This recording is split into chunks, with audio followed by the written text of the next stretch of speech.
I've been asked today to give a very quick, simple, easy explanation of a very complicated and difficult subject. So I apologize if this may seem a little short. But you can get the whole explanation in my book, The Theoretical Basis of Taijiquan, which gives an elaborate explanation of what I'm going to talk about today.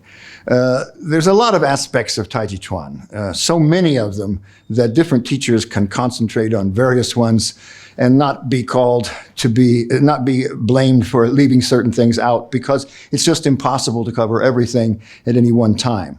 This, however, I think is one of the most important aspects of Taijiquan because it is definitive of what Taijiquan is.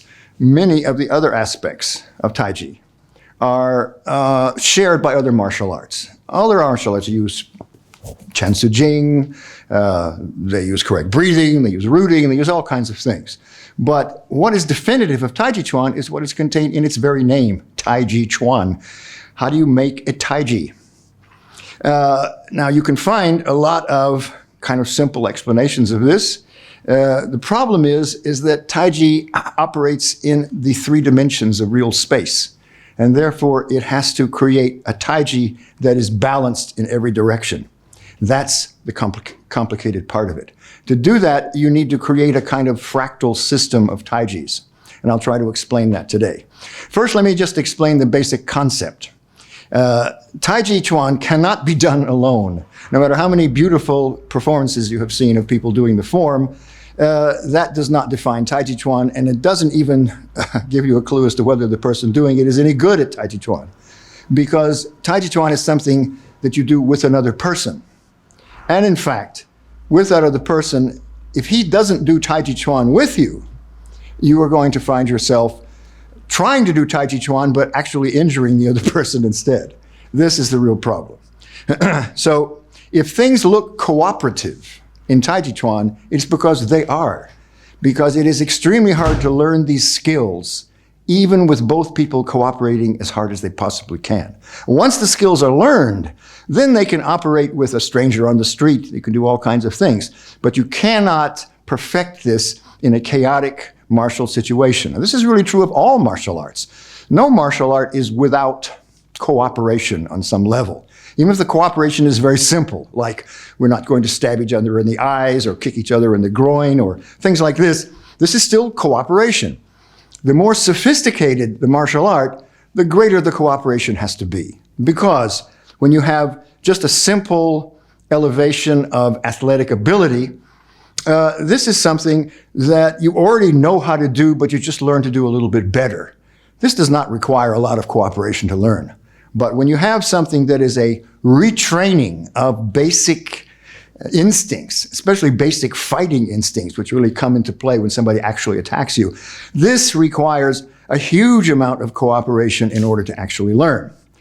And I will show you the basic concepts. Now, first, the basic concept of making a Taiji. Let's just so it's super simple here, like this. If we have 2 points, like this, okay, those 2 points can operate in a completely chaotic, crazy way, or they can operate in a very cooperative way. Now, the way we cooperate is, if I push in on his hand like this, he retreats. In other words, he yields to me here, and he tries to find the emptiness on this side. So, if we are cooperating, we are trying to create a thing which has a feeling of a point of focus and balance in the center of these 2 points. That means if I move my hand out to here, he should move his hand out the equivalent amount. If he moves his hand in, I should move mine in. In other words, we always want to keep this point right in between us. Now, when we cooperate very much doing this, and I should mention, if we just stop, the whole process disappears. You can only have Taiji in a dynamic situation. So it means neither of us are trying to be perfect. We're just trying to continually adjust. So in this case, we can feel like we have created a kind of real ball in between us. Now, if one of us moves in and the other doesn't, it feels like the center of the ball moves over to here. This causes the whole thing to go off center like this, okay? So neither of us actually want this. Both of us want the center to stay in the same place. Then we can have this feeling that there is a kind of mutual pressure between us, which can sort of push us both backwards. This is the basic concept of a Taiji. Now, if we want something more martial, we replace these two hands with a ward-off and two hands. Now it's same thing, 2 points, but now we have a very realistic fulcrum. It's actually in the center of his arm here. And it's the same fulcrum for both of us. Now I've called this the wooden ball, that it feels like we have a wooden ball in between us. And that ball has several qualities. We can feel like we're on top of the ball. We can feel like we're under it.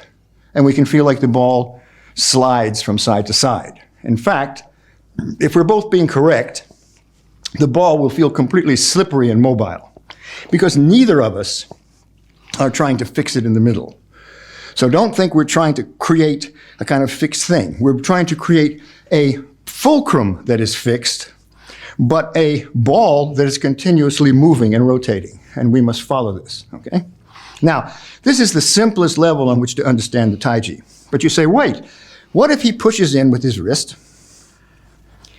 And when I try to return this, he's not interested in keeping the fulcrum in the same place. Instead of retreating with his elbow, which would keep the fulcrum here, suppose he just resists with the elbow. So when I try to return it, now I feel 2 points, neither of which want to move. But this means I have found a balance in between the 2 points because I have equal pressure on either side. That equal pressure on either side, if the fulcrum is correct, so we'll find his double weight very easily. In other words, he will feel like he's trapped right in between his 2 feet and he'll feel uprooted on his heels. Now, if there is more pressure on one side, like this, and I try to push, the force will always fall that direction, this way. In other words, if I want to create a balance, there I found his double weight. Now, this means that your perception of the fulcrum has to be extremely accurate. In other words, if I have pressure a little bit more here than here, okay, so this actually moves the fulcrum over, and I think that it's in the right place, then when I try to do the rest of the situation, it will spin off to the side, and I will not have a correct balance. So I want to balance these 2 points perfectly. But these 2 points can only be balanced perfectly if the actual points on the hands are balanced perfectly. In other words, I don't want to just be arbitrarily pushing him like this, but I want to find the flattest surface on both sides. And now, this is extremely important. This is what I call the metal ball. But your force must not try to go through the ball and into his body like this. This means your hand has a tendency to want to slide on him like this. My force from the hand must go directly into the surface of his body. If the surface of his body happens to correspond with the rest of his body, fine. But if it doesn't, that's where it should go. In other words, right now, I feel like the force from my hand is going down an angle like this. The force from this hand will depend on how he turns his wrist. If he turns his wrist over like this, my force will feel like it goes down like this. If he turns it over like this, it'll feel like it goes up like this. If he turns it like this, it'll feel like it goes right to him. But I don't care. I just want to follow that. Now this feels like, now I have 2 little balls under my hands. Now he's trying to do the same thing, but it's a little bit easier with hands than with the rest of the body because the hands are very sensitive. So now, when I do something, it may look to you like I have pushed out with my arms this way, but I haven't.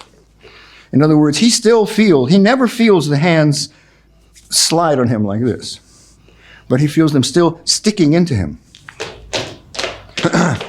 This gives rise to this concept that I can feel like I'm under the ball, which would make it very obvious that I could balance these points and discharge them, right? But also, if I'm over the ball, and he resists upward. This goes, and I feel like I'm sort of up. Now, the reason he went this way is he leaned a little. There's a big thing in Taijiquan about leaning, that you should never, ever lean. Mm-hmm. The reason is, that's okay. When the opponent leans, you really want him to lean, actually. But the point is that if he leans, go ahead. Leans? Yeah. You have to let him go. Now, leaning doesn't just mean bending over like this. He can bend over like this, and he's not leaning. Just bend over. Bend over? This way. This is not necessarily leaning. Leaning means I feel like I try to balance these points, and somehow even all of the points seem like they're still falling forwards like this. When that happens, go ahead, I let him. That creates a wave, and I keep this wave going, and finally use it against him. Okay? So this involves the final ball. We have two metal balls here. We have a wooden ball here. And I must balance the fulcrum of this wooden ball with the floor. And that creates what I call an air ball. Now we have a three-dimensional balance. When you stick to the metal ball, it feels like it goes directly into the surface. So it's following a surface. If that surface moves in a strange way, you have to follow it in the same strange way. When we create the wooden ball, it feels like it adheres a line that goes up and down like this. So it feels like it's kind of like sliding up and down a pole, like you have something balanced and it's going like this. When I create, in other words, this is a three-dimensional kind of feeling because it's everywhere. This is a two-dimensional feeling. But finally, if I balance it with the floor, then it feels like it can't go anywhere. It can't slide up and down, but it focuses right on his center.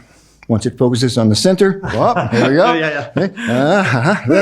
Then it can be used. Okay.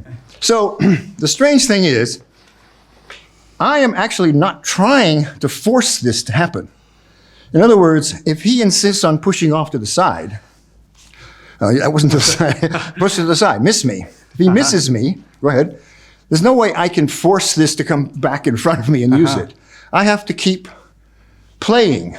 So this is what it means when it says, the spirit is the cat and the mouse. The classic says, the form is the falcon and the rabbit.